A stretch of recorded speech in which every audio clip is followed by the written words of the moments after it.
હવે 6 રસ જે છે એમના કર્મ શું છે, તો એ કર્મના શ્લોક કરવાના છે. તો પહેલું મધુર રસ કરવાનું. તો મધુરો રસ આ જન્મ સાત્મ્યાત કુરુતે ધાતુના પ્રબલમ બલમ બાલ વૃદ્ધ ક્ષત ક્ષીણ વર્ણ કે સિન્દ્રિય ઓજસામ.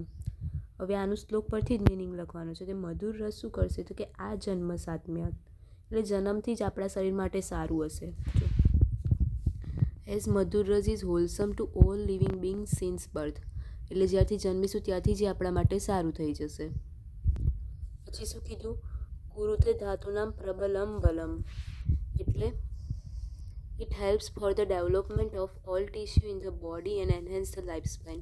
આપણી બોડીમાં જે ધાતુઓ છે એમને વધારશે, એમનું ડેવલપમેન્ટ કરશે અને આપણી લાઈફ સ્પેન વધારશે. પછી શું કીધું, તો કે બાલ વૃદ્ધ ક્ષત ક્ષીણ વર્ણ કે સિન્દ્રિય ઓજસામ, એટલે સ્પેશિયલી ઇન્ડિકેટ ફોર ચિલ્ડ્રન. બાલ એટલે, પછી વૃદ્ધ એટલે ઓલ્ડ, એન્ડ પછી ક્ષત એટલે કંઈક વાગ્યું હોય તને, અલ્સર કે એવું કંઈક ટાઈપનું, તો હીલ અપ ઇમેશિએશન એન્ડ કન્ઝપ્શન, આ એમના માટે બી સારું છે. પછી શું કીધું, તો કે સ્ટ્રેન્થ આપશે, એ promotes the strength and complexion and soothen the sense organ, આપણા સેન્સ ઓર્ગનને સારા રાખશે.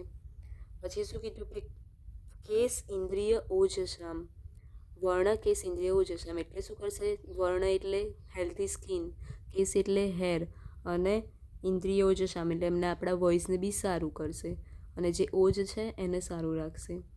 They are soothing, nourishing, invigorating, brings about stability and galactagogue, એટલે શું કરશે, એ આપણે નરિશમેન્ટ આપશે, પછી આપણું સ્વાસ્થ્ય સારું રાખશે, સ્ટેબલ રાખશે. પછી એલિવેટ્સ વાત પિત્ત and effect of the poison, એટલે વાત પિત્તને શાંત કરશે, જો વધી ગયા હશે તો મધુર ખાવાથી શાંત થશે, અને પોઈઝનની ઇફેક્ટને બી ઘટાડશે. રિલીવ્સ ફેન્ટિંગ એન્ડ થર્સ્ટ, જે ચક્કર આવતા હોય અથવા તરસ લાગે એનાથી આપણે ગળ્યું ખાઈએ તો સારું લાગે. They are unctuous, cold and heavy, એક ઓઇલી ટાઈપ છે, પછી ઠંડુ છે અને હેવી ગુરુ હોય, આ એના ગુણ થયા. તો એનો આ 2 લીટીનો શ્લોક છે, બધા નહીં, અને આનું ડિસ્ક્રિપ્શન. પછી આ બી લખવાનું કે વધારે પડતું મધુર રસ લઈ લે તો શું થશે, કોમ્પ્લિકેશન, તો કે vitiation of kapha resulting in obesity, બહુ કફ વધી જશે, વિશિએટેડ થઈ જશે એટલે ઓબેસિટી થઈ જશે, જાડા થઈ જઈશું.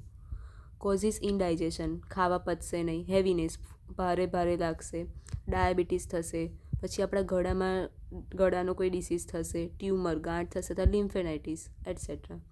તો આ મધુર રસનું કર્મ થયું. શ્લોક પરથી મિનિંગ લખી દેવાનું, બીજા થોડા યાદ રાખવાના છે, અને પછી વધારે પડતું લઈએ તો શું કરવાનું એ યાદ રાખવાનું છે.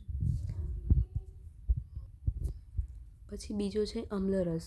તો અમ્લરસનું કર્મ શું છે, અમ્લો અગ્નિદીપ્તિકૃત સ્નિગ્ધો હદ્ય પાચન રોચન ઉષ્ણવીર્યો હિમસ્પર્શ પ્રીણનન ક્લેદનો લઘુ.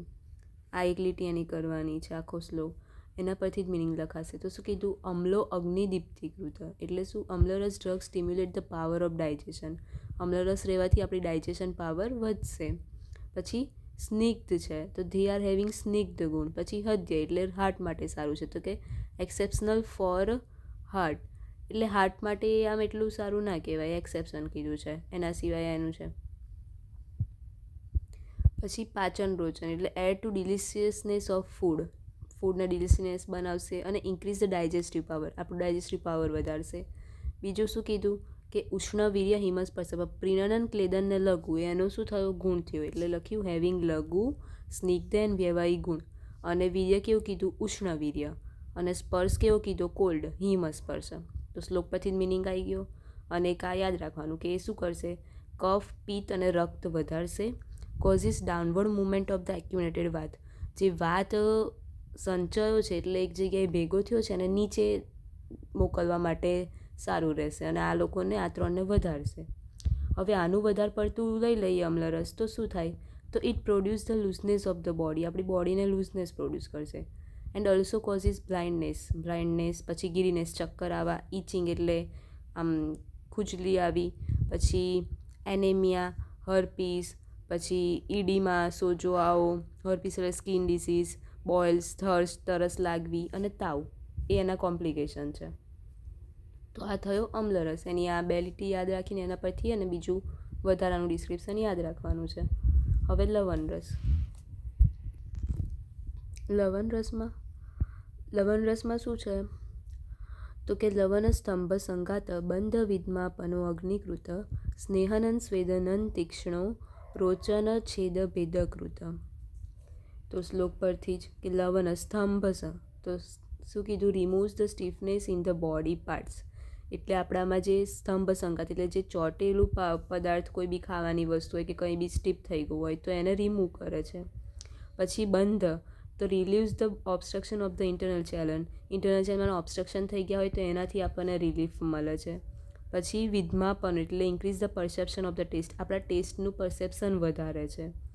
પછી digest and undigested food material, એને ડાયજેસ્ટ કરે. Digest the undigested food material, જે પચ્યું નથી અનડાયજેસ્ટેડ મટીરિયલ છે ફૂડનું એને બી ડાયજેસ્ટ કરી દે છે. પછી શું કીધું કે એને લેવાથી શું થશે તો કંઈક સ્નેહન કોઝિસ અનક્યુટસનેસ ઓઇલીનેસ, સ્વેદન એટલે સ્વેટિંગ થશે, તીક્ષ્ણ એટલે પરગેશન થશે. તો આ એનો 2 રીતે યાદ રાખીને એના પરથી મિનિંગ લખી દેવાનો છે કે એનો કર્મ છે. હવે વધારે પડતું લવણ રસ લેવાથી શું થશે, વધારે પડતી લવણ રસ લેવાથી શું થશે, વાત અને રક્ત છે ને એ વધી જશે, એગ્રેવેટ થઈ જશે. પછી કોઝિસ બાળનેસ, વાળ જતા રહે, ગ્રેઇંગ ઓફ હેર જલ્દી ખરે, wrinkles on the skin, skin પર વ્રિંકલ્સ આવી જાય, તરસ લાગે, સ્કિન ડિસીઝ થાય, ઇન્ક્રીઝ ધ અલ્સર વધારશે, effect of poison and intoxication એની ઇફેક્ટ વધારશે, ડિક્રીઝ ધ સ્ટ્રેન્થ આપણી સ્ટ્રેન્થ ઘટાડશે અને ઓજસને બી ઘટાડશે. એટલે વધારે પડતું ખાવાથી આ થાય. તો આ 3 રસ થયા, મધુર, અમ્લ, લવણ. ત્રણેયની 2 લીટી શ્લોકની કરવાની છે, એના પરથી મિનિંગ લખવાનું છે અને જે બીજા વધારાના પોઈન્ટ છે એ યાદ રાખીને પછી એનું વધારે પડતો યુઝ કરવાથી શું થાય એ લખી દેવાનું છે.